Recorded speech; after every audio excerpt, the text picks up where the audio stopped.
Hello friend, last class में हमने rectangular slab के बारे में पढ़ा था। हम इस वक्त लाइट रिफ्लेक्शन एंड रिफ्रैक्शन पढ़ रहे हैं और उसमें हमने रेक्टेंगुलर स्लैब में किस तरह से रिफ्रैक्शन होता है उसको समझने की कोशिश की थी। एक ग्लास स्लैब था, तो let's get a quick review. Glass slab,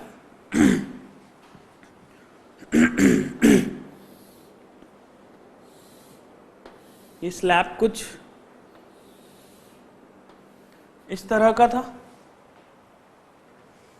इस ग्लास के स्लैब में हमने देखा था कि जब भी लाइट रिफ्रैक्ट होती है तो यहां पे दो बार रिफ्रैक्शन होता है। दो बार कैसे? Let's say this is A B C and D. तो एक बार रिफ्रैक्शन सी डी पे होता है एच पे, और दूसरा रिफ्रैक्शन ए बी पे होता है अगेन एच पे। बस कंडीशन ये होती है कि सी डी पे जो रिफ्रैक्शन होता है, so light will travel from something like this, from rarer medium to the denser medium. Light will travel from rarer medium to the denser medium, and let us say यहाँ पे हम अगर normal draw करें, so this is the angle of incidence. Then हमने देखा था कि ये light ray अब इस point पे refract होके slab के अंदर आ चुकी है, material change हो चुका है, transparent medium बदल गया है, so light refract होके किस तरफ bend होगी? This is a rarer medium, this is a denser medium. So it means light जब भी रेयर से डेंसर में जाती है तो टूवर्ड्स द नॉर्मल बेंड होती है, या कहें एंगल ऑफ रिफ्रैक्शन कम हो जाता है compare to angle of incidence. So it means light ray ऐसी तो नहीं जाने वाली, कुछ इस तरह से बेंड होगी, थोड़ा सा टिल्ट हो जाएगी। सो हम इसको टिल्ट कर देते हैं कुछ इस तरह से, समथिंग लाइक दिस, ऐसी स्ट्राइक करेगी। नाउ अब लाइट इस वक्त ट्रैवल कर रही है डेंसर मीडियम में, मतलब ग्लास के अंदर। वेदर इट इज डेंसर और रेयर वो हमारा कंसर्न नहीं, जस्ट हम ये देखते हैं कि लाइट इस वक्त एयर में ट्रैवल कर रही थी, इस वक्त ग्लास में ट्रैवल कर रही है। नाउ ये लाइट रे कुछ इस तरह से जा रही थी,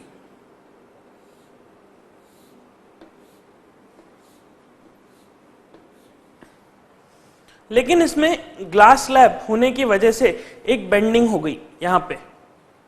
अब यहां पे बेंडिंग हुई, लेकिन जैसे ही वो एज ए बी पे टकराएगी वैसे ही हम देख सकते हैं कि एज ए बी जो है वो एक इंटरफेस है between a glass and air. It means a denser medium and a rarer medium.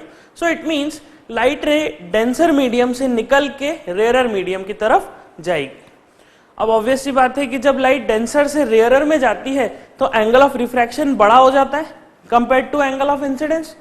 अगर इस वक्त हम देखें तो angle of incidence will be this angle, इसको हमने R1 नाम दिया था, this is the angle of refraction, and इसको हमने R2 नाम दिया था, angle of incidence. And after this it will go out and it will bend away from the normal and something like this. तो ऐसी कुछ ये रे पास ऑन हो जाएगी। और हमने देखा था कि ये जो एंगल है इसको हमने एंगल ऑफ इमर्जेंट नाम दिया था, E। Y emergent? बिकॉज ये उस स्लैब के अंदर से इमर्ज हो रही है, दैट्स वाई, और कोई इसका रीजन नहीं E नाम देने का। Otherwise it is the angle of refraction for this edge, nothing else, और ये एंगल इससे बड़ा होगा। फिर हमने ये प्रूव किया था कि जिस एंगल पे इंसिडेंस होती है लाइट, उसी एंगल पे रिफ्रैक्ट भी हो जाती है। गिरते समय और बाहर निकलते समय, इंसिडेंस होते समय और इमर्ज होते समय लाइट का जो एंगल है वो सेम रहता है। सो वी हैव प्रूव्ड कि angle of incidence is equals to angle of emergence या emergent angle. Let's say this is A, this is O, this is P and this is B, and this is let's say M। तो AM जो है वो क्या है? Actual path of light. This is without refraction. हम लिख देते हैं AM is what? Actual path without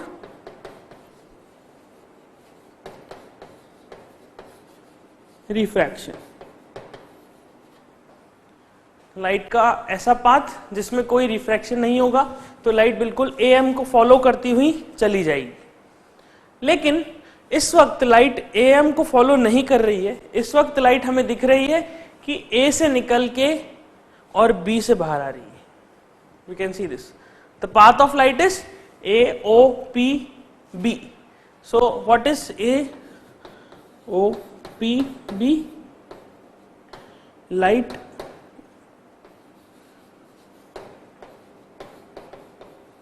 after two refractions. क्योंकि हम देख सकते हैं यहाँ पे 2 बार रिफ्रैक्शन हो रहा है, इस सरफेस पे और इस सरफेस पे, इसीलिए मैंने क्या माना, मैंने माना कि AM तो मेरा एक्चुअल पाथ है, लेकिन जो मेरा रिफ्रैक्टेड पाथ है वो AOP एंड B है। Very simple to understand. और अब क्योंकि एंगल ऑफ इंसिडेंस और एंगल ऑफ इमर्जेंट बराबर है, these two are equal angles, so I can say कि AM is parallel to PB because this is the true, therefore AM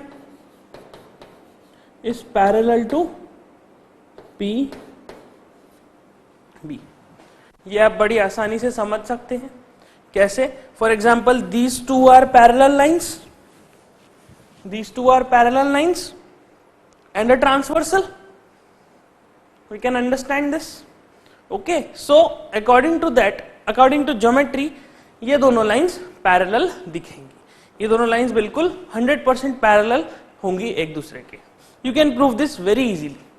just concentrate कि ये आपको 2 लाइन दिख रही हैं और एक ट्रांसवर्सल दिख रही है, इसको सोचें और आप आसानी से इसको प्रूव कर सकते हैं। Okay, so AM parallel to AB है, इट मीन्स यहाँ पे लाइट का जो पाथ है वो बेंड नहीं हुआ है। ओवरऑल अगर हम देखें तो दिस वाज द इंसिडेंस रे, ये ऐसी जानी चाहिए थी, तो अब ये ऐसी ना जाके सिर्फ ऐसी जा रही है, थोड़ी सी शिफ्ट हो गई है, लेकिन डायरेक्शन में कोई चेंज नहीं आया। सो आई विल से कि यहां पे only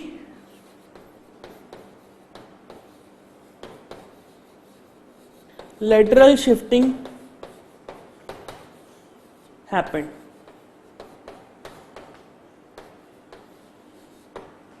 Only lateral shifting happened and no change in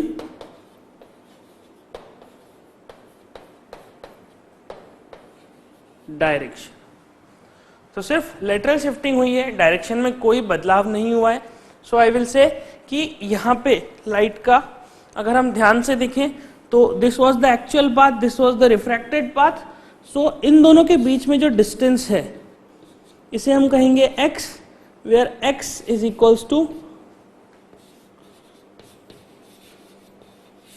lateral displacement.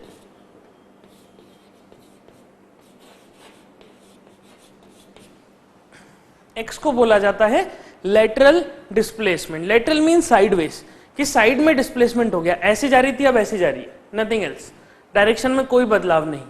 Hence जो ग्लास स्लैब होता है इसमें रिफ्रैक्शन के बाद लाइट सिर्फ लेटरली डिस्प्लेस हो जाती है। So what we will say, we will say light is laterally displaced after refraction from the glass slab. Okay, so हमने ये देखा कि यहाँ पे 2 रिफ्रैक्शंस हो रहे हैं, 2 रिफ्रैक्शंस। तो हम ये कह सकते हैं कि अब हम देखें ध्यान से तो ये एक एज है CD, ये एक एज है AB, जो कि एक दूसरे के बिल्कुल पैरेलल है, इनमें कोई टिल्ट नहीं है, these are 100% parallel. So because these 2 axes are parallel, it means इन दोनों एजेस से रिफ्रैक्शन के बाद लाइट भी पैरेलल ही होगी। यू कैन जज दिस। ऐसा एक और इंस्ट्रूमेंट होता है प्रिज्म, जिसको हम फर्दर क्लासेस में डिस्कस करेंगे कि प्रिज्म में क्या होता है। आपने देखा होगा जब धूप में हम प्रिज्म को लेके आते हैं तो प्रिज्म से एक रेनबो बनता है, उसमें कलर दिखते हैं हमें, तो वो कैसे होता है हम उसको फर्दर क्लासेस में डिस्कस करेंगे। बट फॉर टाइम बीइंग हम ये मान लेते हैं कि 2 पैरेलल एजेस से अगर रिफ्रैक्शन होता है तो हमेशा लाइट में सिर्फ लेटरल डिस्प्लेसमेंट होगा, लाइट की डायरेक्शन नहीं बदलेगी। Okay, so you can note this.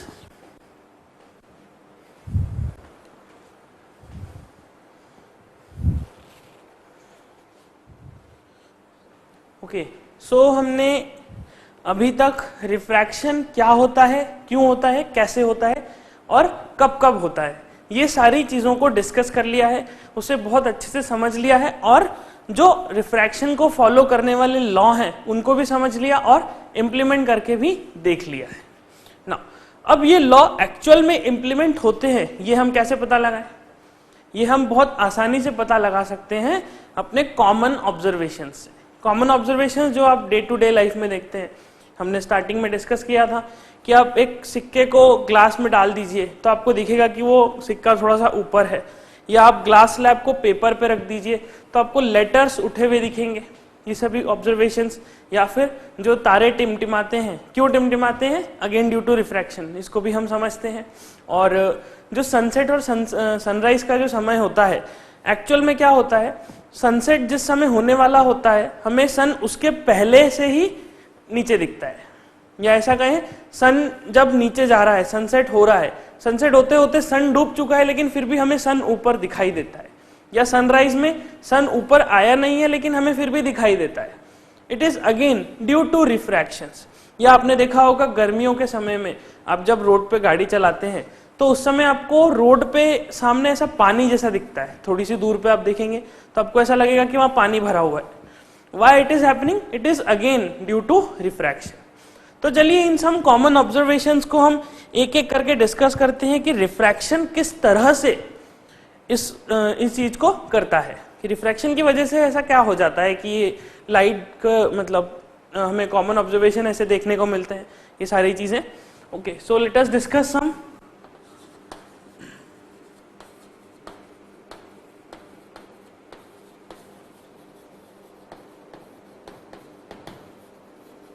Common observations. So first observation is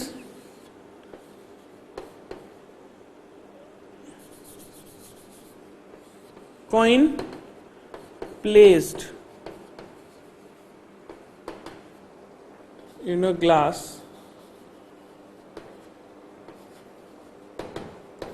containing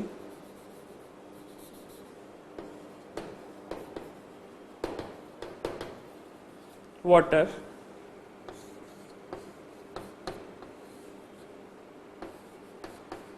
appear to be raised। वो थोड़ा सा उठा हुआ दिखाई देता है। कॉइन को अगर हम एक कंटेनर में रखें, उसमें पानी भर दें तो कॉइन ऊपर दिखाई देता है। Let us try to understand कि ऐसा हो कैसे रहा है।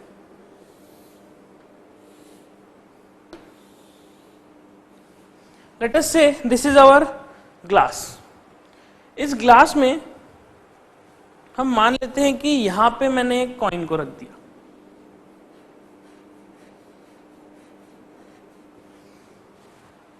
Okay, this is my coin.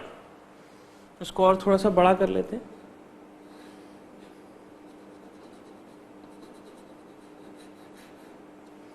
This is my coin और यहां पे पानी भरा हुआ है।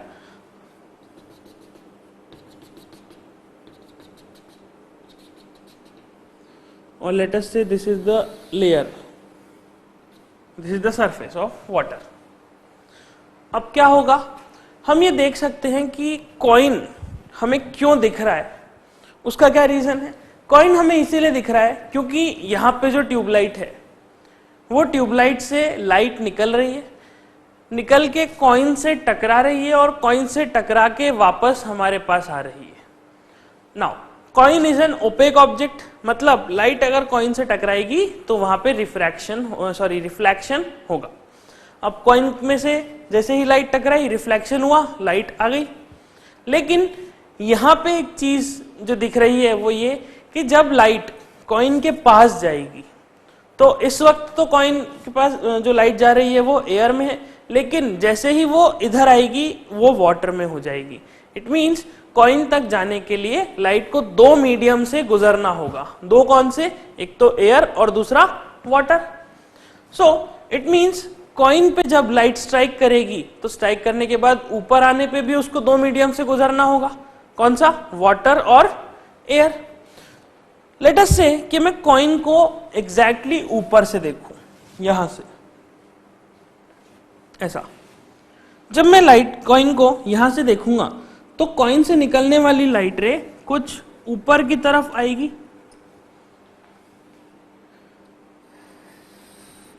ऐसे कुछ ऊपर की तरफ आएगी। कॉइन से निकलने वाली लाइट रे जैसे ही इस इंटरफेस पे आके टकराएगी, हम ये देख सकते हैं कि इस इंटरफेस के नीचे पानी है, ऊपर जो है वो एयर है। सो इट मीन्स यहाँ पे रिफ्रैक्शन होना चाहिए, because light is travelling from one transparent medium to other transparent medium. लेकिन हमने ये देखा कि ये जो लाइट रे आई है ये एग्जैक्टली 90 डिग्री पे स्ट्राइक कर रही है, कॉइन से निकल रही है, वो इस इंटरफेस को एग्जैक्टली 90 डिग्री पे स्ट्राइक कर रही है। इट मीन्स वो विदाउट रिफ्रैक्शन ऊपर की तरफ चली जाएगी, समथिंग लाइक दिस। तो अगर मैं यहां से खड़े होकर देख रहा हूं, यहां से खड़े होकर देख रहा हूं, तो मुझे क्या दिखेगा? मुझे ये दिखेगा कि कॉइन से आने वाली लाइट रे बिल्कुल सीधी इस तरह से आ गई, और जब हम देखेंगे ध्यान से तो हमें दिखेगा कि कॉइन एक्चुअल में वहीं रखा है जहां पे वो रखा हुआ होना चाहिए। सो इट मीन्स अगर आप इसको 90 डिग्री के ऊपर से देखोगे तो ये चीज वैलिड नहीं हो पाएगी कि coin appear to be raised. हमें यहां से कॉइन उठा हुआ नहीं दिखाई देगा, and the reason is very clear, because यहां से जब लाइट ऊपर आएगी तो रिफ्रैक्शन होगा ही नहीं। ओके, तो ठीक है, रिफ्रैक्शन नहीं हो रहा, लेकिन क्या होगा ही नहीं? होगा, रिफ्रैक्शन तो होगा। क्यों होगा? क्योंकि मीडियम बदल रहा है। सो लेट अस से कि मैं कॉइन को इस वक्त अब मैं यहां से देखने की कोशिश करता हूं।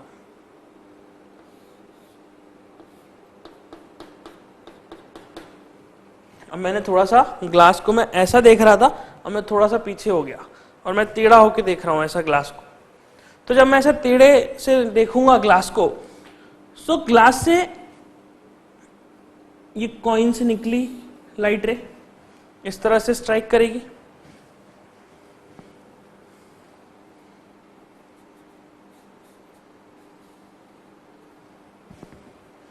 कॉइन से निकलने वाली लाइट रे कुछ इस तरह से इस पानी को स्ट्राइक करेगी। नाउ अब जैसे ही ये पानी के इस इंटरफेस को स्ट्राइक करेगी, पानी और एयर के इंटरफेस को, वैसे ही क्या होगा? रिफ्रैक्शन। क्यों होगा? क्योंकि पानी एक ट्रांसपेरेंट है, वाटर और हवा एक ट्रांसपेरेंट है। ओके, तो क्या हुआ? क्योंकि दोनों के रिफ्रैक्टिव इंडेक्स भी अलग हैं, इसीलिए रिफ्रैक्शन तो डेफिनेटली होगा। क्योंकि लाइट की स्पीड दोनों मीडियम में अलग अलग है, मतलब रिफ्रैक्शन तो होगा ही होगा। सो इस पॉइंट पे let us draw a normal. जहां पे भी लाइट इंसिडेंस होती है वहां पे हम एक नॉर्मल ड्रॉ कर देते हैं। नाउ नॉर्मल आपने ड्रॉ किया, लाइट रे इस तरह से इंसिडेंट हुई। Now light is travelling from water to air, water to air, it means light is travelling from a denser medium to a rarer medium. So it means light किस तरफ जाना चाहिए? क्या normal की तरफ हो जाना चाहिए या उसको नॉर्मल से दूर होना चाहिए? नॉर्मल से दूर होना चाहिए। सो इट मीन्स लाइट रे ऐसी जाने वाली थी, ऐसा पाथ, लेकिन अब उसका पाथ थोड़ा सा टिल्ट हो जाएगा और टिल्ट होके वो कुछ ऐसी मूव करेगी, समथिंग इन दिस डायरेक्शन। ये लाइट रे, you can see this. Now अगर लाइट इस तरह से टिल्ट हो गई तो मैं अपने आप को भी इधर ही खसका लेता हूं, मैं यहां खड़ा हो जाता हूं। सो लाइट अगर इधर टिल्ट हो गई, इट मीन्स ये लाइट रे मुझे कहां से आती हुई दिखेगी? अगर मैं इस लाइट को ट्रेस बैक करूं पीछे की तरफ, तो ये ऐसा, तो मुझे ये लाइट रे कहीं इस पॉइंट से आती हुई दिखाई देगी, फ्रॉम दिस पॉइंट, इस पॉइंट से आती हुई दिखाई देगी। ऐसा क्यों हो रहा है? ऐसा इसलिए हो रहा है कि लाइट रे तो सीधी ही जा रही थी, अगर सीधी जाती तो बिल्कुल मुझे कॉइन यहीं पे दिखता, लेकिन इस पॉइंट पे आके लाइट रे ऐसी टिल्ट हो गई, उसका पाथ बेंड हो गया, तो बेंड होने से लाइट रे ऐसी दिखी। तो ये लाइट रे मेरे आंख में जो आ रही है वो इस डायरेक्शन से आ रही है, इस डायरेक्शन से। इट मीन्स अगर मैं इसको ट्रेस बैक करूं तो मुझे क्या दिखेगा कि ये लाइट रे यहां से आ रही है, इस पॉइंट से। और ऐसे कॉइन पे सभी पॉइंट्स पे जो लाइट है उसका क्या होगा, रिफ्रैक्शन। वो हर बार इस तरह से इंटरफेस पे टकराएगी और away from the normal bend होगी और फाइनली यू विल सी कि कॉइन हमें ऊपर दिखाई देगा। So I will say this H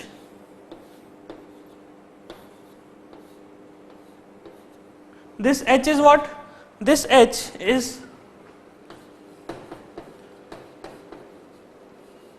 actual height of the coin. ये कॉइन की एक्चुअल हाइट है, कॉइन एग्जैक्टली इतनी हाइट पे ही है, लेकिन इस वक्त मुझे कॉइन यहां पे दिख रहा है। सो इफ आई से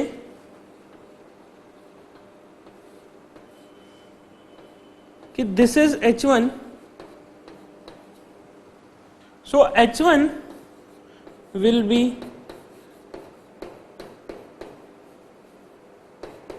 apparent height. Apparent height means false height. Apparent मतलब थोड़ी देर के लिए जो चीज होती है, जो कि false है, true नहीं है, ओके जो कि ऐसा लगता है कि हो रही है लेकिन होती नहीं, that is apparent. So यहाँ पे भी कॉइन जो है वो ऊपर दिखेगा, लेकिन क्या एक्चुअल में ऊपर है वो? ऑब्वियसली नॉट, कॉइन तो यहीं पे है। ये तो सिर्फ एक लाइट का मैजिक है और ये मैजिक को आप समझ चुके हो, ओके। सो आपके जो छोटे भाई बहन है उनके सामने ये ट्राई कीजिएगा। Now this is apparent height, this is actual height.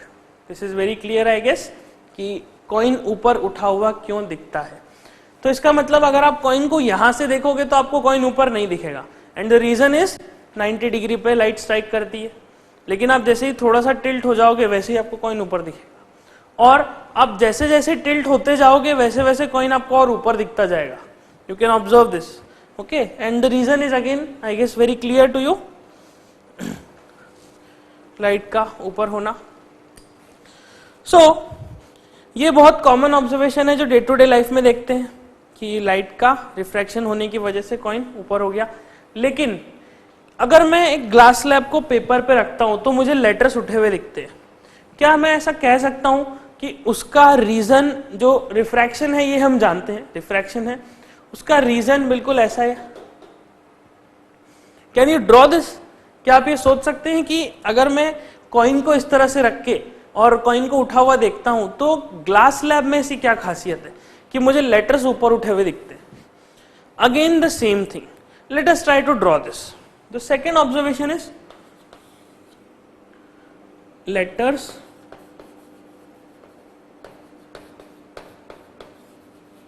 appear raised when viewed from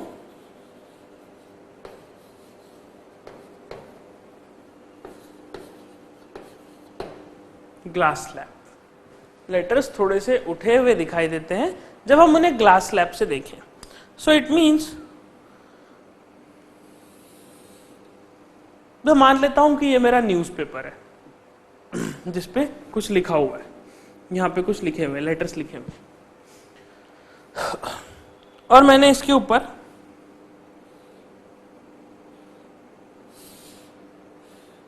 इस तरह से एक ग्लास स्लैब को रख दिया। अगेन यहां पे जो लेटर्स लिखे हुए हैं, let us mark it like this, ऐसा कुछ हम उसको ऐसा बना देते हैं कि ये लिखा हुआ है, this is letters, okay. Now आप अगर इसको यहां से देखोगे सो यू विल फाइंड कि यहां से जो लाइट रे आ रही है वो इन लेटर्स से जो लाइट रे आ रही है वो इस तरह से आके इस इंटरफेस को स्ट्राइक करती है। कौन से इंटरफेस को? Interface between glass and air. तो ग्लास और हवा के बीच का जो इंटरफेस है उसको लाइट इस वक्त एग्जैक्टली 90 डिग्री पे स्ट्राइक कर रही है। तो क्या रिफ्रैक्शन होगा? Obviously not. रिफ्रैक्शन नहीं होगा तो इट मींस लाइट रे ऐसी की ऐसी ऊपर चली जाएगी और यहां पे हमें ये लेटर्स बिल्कुल इसी पोजीशन पे दिखाई देंगे। इनमें कोई भी ऐसा ऊपर की तरफ डिस्प्लेसमेंट नहीं होगा। सो इट मींस अगर मैं यहां से देखूं तो बिल्कुल ये ऐसा ही ऑब्जर्वेशन है। मेरी आंख यहाँ पे थी, कॉइन नीचे दिख रहा था, यहाँ पे भी मेरी आंख जस्ट ऊपर है, तो हमें कॉइन जो लेटर्स हैं वो एग्जैक्टली नीचे ही दिखाई देते हैं। लेकिन जैसे ही आप अपनी आईज को टिल्ट करोगे, थोड़ा सा इधर करोगे, ओके, तो आप देखेंगे कि लाइट रे जो कि इस तरह से निकल रही है,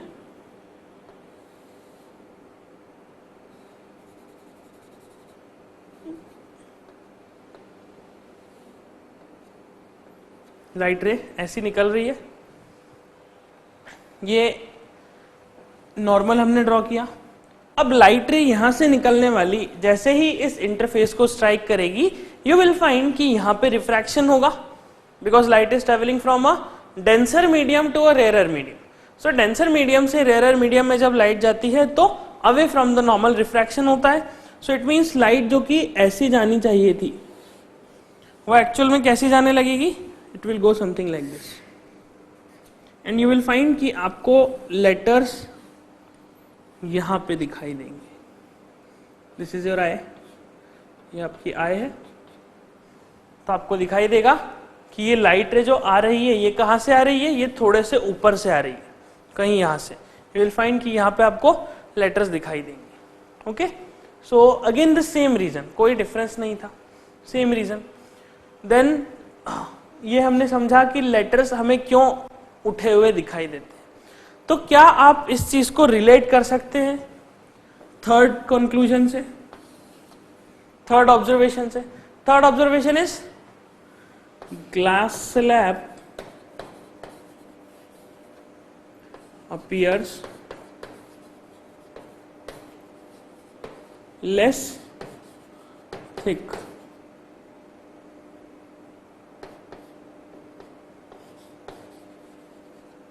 than it is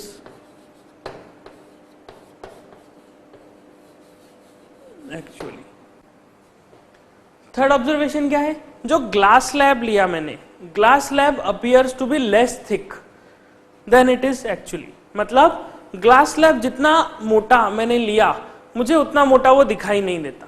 अगर आप उसको साइड से देखोगे तो आपको बिल्कुल दिखेगा, लेकिन आप उसकी जो ऊपर की सरफेस है उससे अगर आप उसको देखने की कोशिश करोगे, सो यू विल फाइंड कि आपको वो ग्लास स्लैब पतला दिखेगा, उसकी विड्थ आपको कम दिखाई देगी। And can you relate this diagram, रे diagram for this with this? क्या आप इस चीज को रिलेट कर सकते हैं? ये दो डायग्राम्स हमने समझे, थर्ड डायग्राम भी बिल्कुल ऐसा ही है। यहाँ पे कॉइन था, यहाँ पे लेटर्स हैं, और यहाँ पे क्या होगा? ग्लास स्लैब की नीचे वाली सरफेस। तो try to draw this diagram, just quickly try to draw this diagram and you can note down this.